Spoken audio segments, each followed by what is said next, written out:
ಎಲ್ಲರಿಗೂ ನಮಸ್ಕಾರ. ಇವತ್ತಿನ ಟಾಪಿಕ್ ಫರ್ಟಿಲಿಟಿ ಆ್ಯಂಡ್ ಇನ್ಫರ್ಟಿಲಿಟಿ ಬಗ್ಗೆ ಕೆಲವೊಂದಿಷ್ಟು ಮಿತ್ಸ್ ಆ್ಯಂಡ್ ಟ್ರುತ್ಸ್. ಆಯಿತಾ, ಏನೆಲ್ಲ ಮಿತ್ಸ್ ಇದೆ, ಯೂಶಲ್ ಆಗಿ ಜನಗಳ ಮಧ್ಯೆ ಏನೆಲ್ಲ ತಪ್ಪು ನಂಬಿಕೆಗಳು ಇದೆ ಆ್ಯಂಡ್ ನಿಜ ಏನು ಅನ್ನೋದು ಇವತ್ತಿನ video. Okay, first thing, infertility is not common in India. ಆದರೆ 15-20% ಅಷ್ಟು ಕಪಲ್ಸು, ಜೋಡಿಗಳು ಇಂಡಿಯಾದಲ್ಲಿ ಕನ್ಸೀವ್ ಆಗೋದಕ್ಕೆ ಕಷ್ಟಪಡ್ತಾ ಇದ್ದಾರೆ. ಸೊ ಇಟ್ ಈಸ್ ಕಾಮನ್ ಅಂತ. ಓಕೆ, ಕನ್ಸೀವ್ ಆಗ್ತಾ ಇಲ್ಲ ಅಂದ ಮಾತ್ರಕ್ಕೆ ನೀವೊಬ್ಬರೇ ಅಂತಲ್ಲ, so many people are there. And ಆಗ್ತಾ ಇದೆ ಅಂದ ಮಾತ್ರಕ್ಕೆ ಎಲ್ಲರೂ ನಿಮ್ಮ ಥರನೇ ಈಸಿಯಾಗಿ ಕನ್ಸೀವ್ ಆಗ್ತಾ ಇದ್ದಾರೆ ಅಂತಲೂ ಅಲ್ಲ. ಓಕೆ, ನಮಗೆ ಆಗ್ತಾ ಇತ್ತು ಅಂತಂತಂದರೆ we will feel it easy. ನಮ್ಗೆ ಆಗ್ತಾ ಇಲ್ಲ ಅಂತಂತಂದರೆ we will feel it difficult ಅಷ್ಟೇ. ಆ್ಯಂಡ್ ನಾವು ಅದೇ ದೃಷ್ಟಿಕೋನದಿಂದ ನೋಡ್ತೀವಿ ಜನನ ಕೂಡ. ಬಟ್ ಮೋಸ್ಟ್ ಕಾಮನ್ ಆಗಿದೆ ಈಗಂತೂ ಕೂಡ.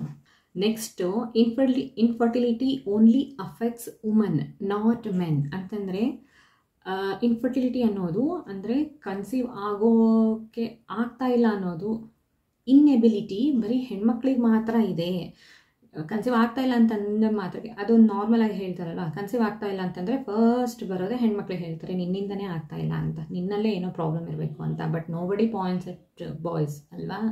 ಸೊ ಅದನ್ನು ಹೇಳ್ತಾ ಇರೋದು. ಆಲ್ವೇಸ್ ಇಟ್ಸ್ ನಾಟ್ ಗರ್ಲ್ಸ್, ಬಾಯ್ಸ್ನೂ ಕೂಡ.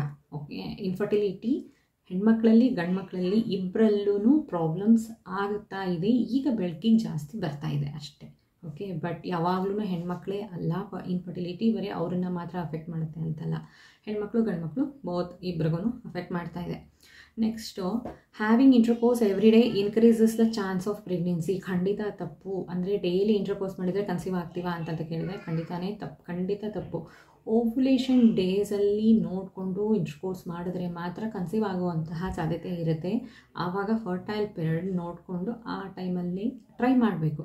ಅದಕ್ಕಿಂತ ಮುಂಚೆ ಅಥವಾ ಅದು ಓವ್ಯುಲೇಷನ್ ಆದಮೇಲೆ ನೀವು ಇಂಟರ್ಕೋರ್ಸ್ ಮಾಡ್ತಾ ಇದ್ದೀರಾ ಅಂತಂತಂದರೆ ಕನ್ಸೀವ್ ಆಗುವಂತಹ ಸಾಧ್ಯತೆ ಇರಲ್ಲ. ಆ್ಯಂಡ್ ಇನ್ನೊಂದು, ಎವ್ರಿ ಡೇ ನೀವು ಇಂಟರ್ಕೋರ್ಸ್ ಮಾಡೋದ್ರಿಂದ ಸ್ಪರ್ಮ್ ಕ್ವಾಲಿಟಿ ಕೂಡ ಕಮ್ಮಿ ಆಗುತ್ತೆ ಅಂತ ಹೇಳ್ತಾರೆ ಡಾಕ್ಟರ್ಸ್. ಸೊ ಯಾವುದೇ ಫರ್ಟಿಲಿಟಿ ಟ್ರೀಟ್ಮೆಂಟ್ ತೊಗೋಬೇಕಾದ್ರೂ ಡಾಕ್ಟರ್ಸ್ ಸಜೆಸ್ಟ್ ಮಾಡೋದು ಆಲ್ಟರ್ನೇಟಿವ್ ಡೇಸು ನೀವು ಟ್ರೈ ಮಾಡಿ ಅಂತ.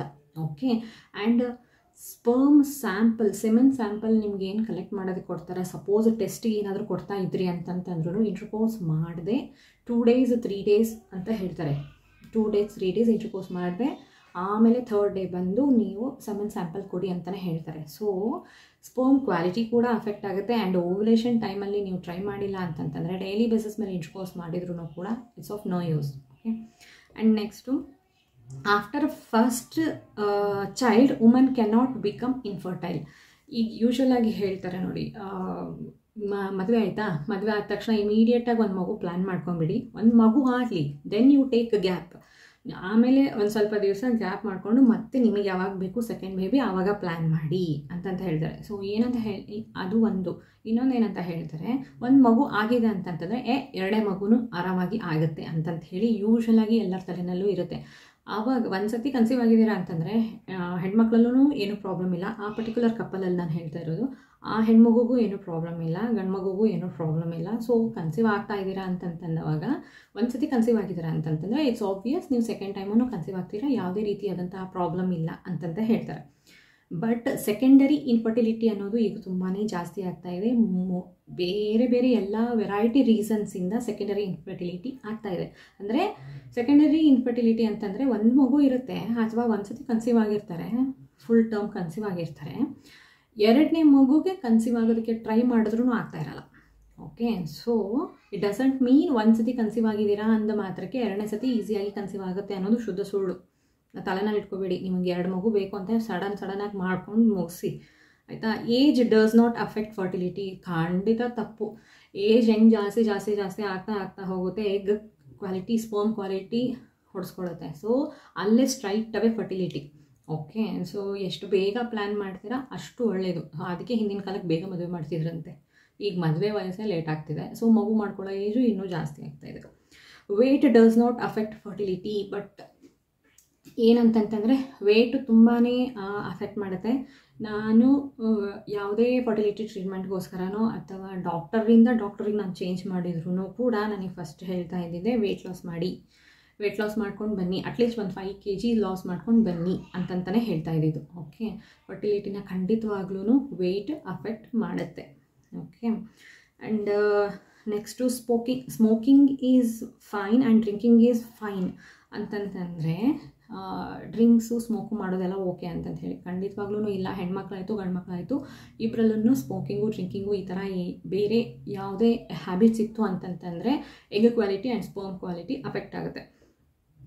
There is no cure for infertility. ಹಾಗೇನಿಲ್ಲ, ಬೇಕಾದಷ್ಟು ವೆರೈಟಿ ಆಫ್ ಟ್ರೀಟ್ಮೆಂಟ್ಸ್ ಇದೆ. ನಿಮಗೆ ಯಾವ ರೀಸನ್ನಿಂದ ಇನ್ಫರ್ಟಿಲಿಟಿ ಆಗ್ತಾ ಇದೆ ಅನ್ನೋದನ್ನು ತಿಳ್ಕೊಂಡು ಅಕಾರ್ಡಿಂಗ್ಲಿ ಟ್ರೀಟ್ಮೆಂಟ್ಸ್ ಕೊಡ್ತಾರೆ. ಇನ್ ಕೇಸ್ ನಿಮಗೆ ಆಗ್ತಾ ಇಲ್ಲ, ಟ್ರೀಟ್ಮೆಂಟ್ ಕೊಟ್ಟರು ನಿಮಗೆ ಆಗ್ತಾ ಇಲ್ಲ ಅಂತಂದರೆ, ರೀಸನ್ನು ಕರೆಕ್ಟ್ ಆಗ್ತಾ ಇಲ್ಲ ಅಂತಂತಂದರೆ ಬೇಕಾದಷ್ಟು ಟೆಕ್ನಾಲಜೀಸ್ ಇದೆ. ಅಸಿಸ್ಟೆಡ್ ರಿಪ್ರೊಡಕ್ಷನ್ ಟೆಕ್ನಾಲಜೀಸ್ ತುಂಬ ಇದೆ, like IVF and all. So ಆ ಟ್ರೀಟ್ಮೆಂಟ್ಸಿಂದ ಖಂಡಿತವಾಗ್ಲೂ ಮಗುನ ಪಡ್ಕೋಬಹುದು. Next maybe you both are doing something wrong, ಅದಕ್ಕೆ ನೀವು ಕನ್ಸೀವ್ ಆಗ್ತಾ ಇಲ್ಲ. ನೀವಿಬ್ಬರು ಟ್ರೈ ಮಾಡುವಾಗ ಏನೋ ತಪ್ಪು ಮಾಡ್ತಾ ಇದ್ದೀರಾ, ಸೊ ಹಾಗಾಗಿನೇ ನೀವು ಕನ್ಸೀವ್ ಆಗ್ತಾ ಇಲ್ಲ ಅಂತಂತ ಹೇಳ್ತಾರೆ. No, most of the time ಆ ಥರ ಇರೋದಿಲ್ಲ. ಕನ್ಸೀವ್ ಆಗ್ತಾ ಇಲ್ಲ ಅಂತಂತಂದರೆ ಮೇಜರ್ ಪ್ರಾಬ್ಲಮ್ಸ್ ಏನಾದರೂ ಇದ್ದರೆ ಮಾತ್ರ ಈ ಥರ ಆಗಿರುತ್ತೆ, ಆಯಿತಾ. ಸೊ ಈ ಥರ ನಿಮ್ಗೇನಾದರೂ ಡೌಟ್ಸ್ ಇತ್ತು ಅಂತಂತಂದರೆ ಓಪನ್ ಆಗಿ ಡಾಕ್ಟರ್ ಹತ್ರ ಮಾತಾಡೋದು ತುಂಬಾ ಅವಶ್ಯಕ. ಯಾಕಂತಂದರೆ ಹಿಂಗಿರಬಹುದು ಅನ್ನೋದು ನಿಮಗೆ ತಲೆನಲ್ಲಿ ಇಲ್ಲಿತ್ತು ಅಂತಂದರೆ ಬೇರೆ ಏನೂ ವರ್ಕ್ ಆಗಲ್ಲ. Okay, so it doesn't mean that sexual disorders ಏನಾದರೂ ಇದೆ ಅಂತ ಏನಲ್ಲ. ಯಾಕೆ ಆಗ್ತಾ ಇಲ್ಲ ಅನ್ನೋದು ಅಡ್ರೆಸ್ ಮಾಡೋದು ತುಂಬ ಮುಖ್ಯ. ಟೆಸ್ಟ್ ಸ್ಕ್ಯಾನ್ಸ್ ಎಲ್ಲ ಮಾಡಿ ನೋಡ್ತಾರೆ, ಸೊ ದ್ಯಾಟ್ ನಿಮಗೆ ಏನು ರೀಸನ್ ಅನ್ನೋದು ಗೊತ್ತಾಗುತ್ತೆ. ಓಕೆ, ನೀವೇನೋ ತಪ್ಪು ಮಾಡ್ತಾ ಇದ್ದೀರಾ ಅದಕ್ಕೆ ಆಗ್ತಾ ಇಲ್ಲ ಅನ್ನೋದು ಅಲ್ಲ. Long time use of contraceptive cause infertility.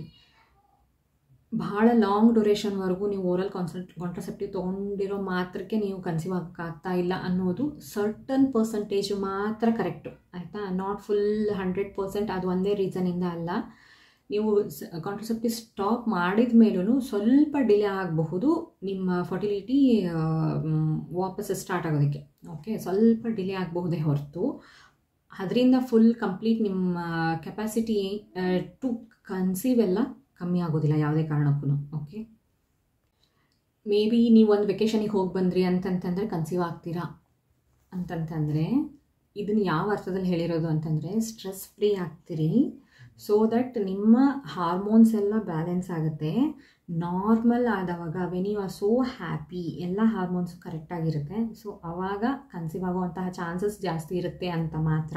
Okay, it doesn't mean that ನೀವು ಬೇರೆ ಪ್ಲೇಸಿಗೆ ಹೋಗಿ ಅಲ್ಲೆಲ್ಲೋ ನೀವು ಟ್ರೈ ಮಾಡಿದ್ರಿ ಅಂತಂದರೆ ಮಾತ್ರ ಆಗುತ್ತೆ ಅಂತ ಅಲ್ಲ ಅದು. ಓಕೆ, ಅದೇ ಬೇರೆ ಅವ್ರು ಹೇಳ್ತಾ ಇರೋ ಅರ್ಥ. ನೀವು ವೆಕೇಷನಿಗೆ ಹೋಗಿ ಬಂದ್ರಿ ಅಂತಂದರೆ ಕನ್ಸೀವ್ ಆಗ್ತೀರಾ ಅಂತಂತಂದರೆ just to relax. Okay, stress ಕಮ್ಮಿ ಮಾಡ್ಕೊಳ್ಳೋದಕ್ಕೋಸ್ಕರ ಮಾತ್ರ.